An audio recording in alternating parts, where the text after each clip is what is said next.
Welcome to the beautiful Burnham and Berrow golf course down here in the West Country. We're here on the final day of the prestigious Brabazon Trophy, a competition that sees some of the finest amateurs from across the globe.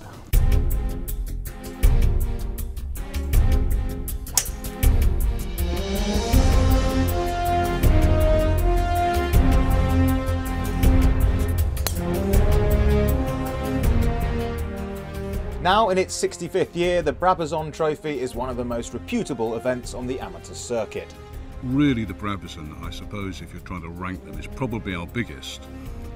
The other one would be the English Amateur Championship, but of course that's a closed event. In other words, basically only Englishmen can play in that one. This is truly international. For the last 2 or 3 years we've had 20 nations represented. Some 4 big events during the year. You've got the Lytham Trophy, St Andrews Links, the Brabazon, the Amateur Championship, and they're the majors, if certainly in the British golf calendar. So yeah, this is one that they would want to get their name on. The stunning and famous links of Burnham and Berrow challenge even the finest of golfer, and with numerous blind shots throughout the round, Sky Caddy was an ideal supporter of the event. Particularly on a links course like this, a lot of blind shots. For the first 3 days particularly, we've had a lot of wind. So using any sort of other distance measuring device has been made tricky. So yeah, the lads seem to appreciate the benefits. With the IntelliGreen feature we have on the device, the lads can, they get pin placement start of the day and they can predict where the flag is, and our devices are accurate to 2 metres. So the guys get pretty much an accurate yardage to the flag. After 3 rounds, it was Neil Raymond who was leading, having accumulated a 5-shot lead, and he was in a relaxed mood ahead of the final round. Just looking forward to getting out there, really. I just want to go out and play golf. Top and bottom line, it's another round to go. With the prestige of the Brabazon Trophy at stake though, the chasing pack were not going to make it easy.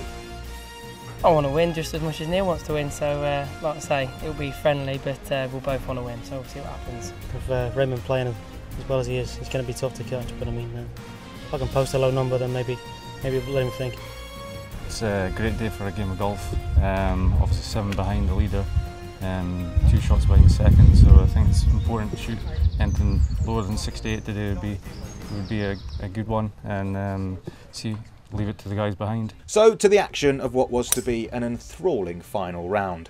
Overnight leader Raymond had a stuttering start with a bogey at the first, and again here at the 5th, where despite a good tee shot, his par putt was to creep agonisingly wide. Raymond completed back-to-back bogeys, dropping a further shot on the par 4 6th.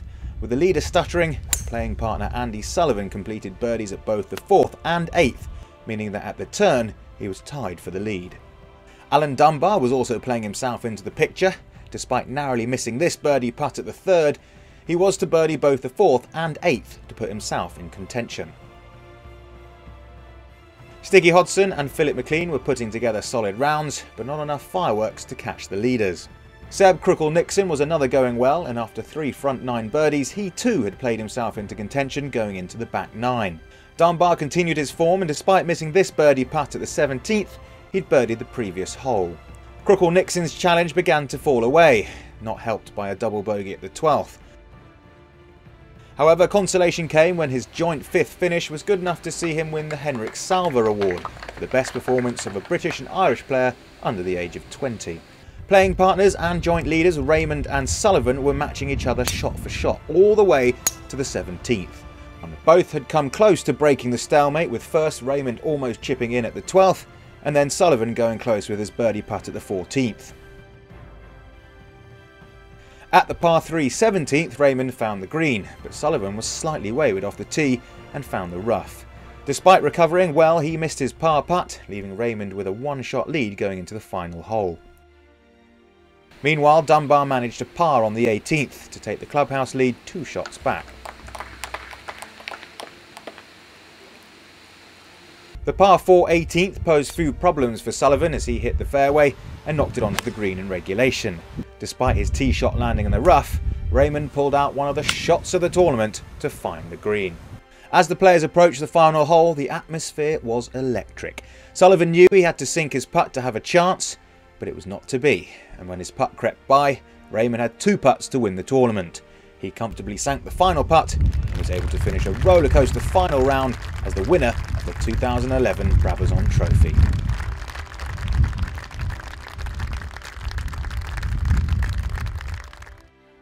The Brabazon Trophy once again proved itself to be one of Britain's finest golf tournaments, with the three-way fight for the trophy having enthralled everyone. Well, Neil Raymond started the day 5 ahead, and as the afternoon went through, his lead was whittling down, and of course at one stage we had joint leaders. The three of them, the joint seconds, and of course Neil himself, of course would have been worthy winners. I think many people's hearts were with Neil, with that 5-shot lead, a very worthy winner. I came into this week with some good feelings, and I'm just really pleased to get the job done. So that's it from the 65th annual Brabazon Trophy here at Burnham and Berrow. It's been a fantastic 4 days, and many congratulations to Neil Raymond. Don't forget to keep checking the EGU website for upcoming events, but for now, it's bye from us.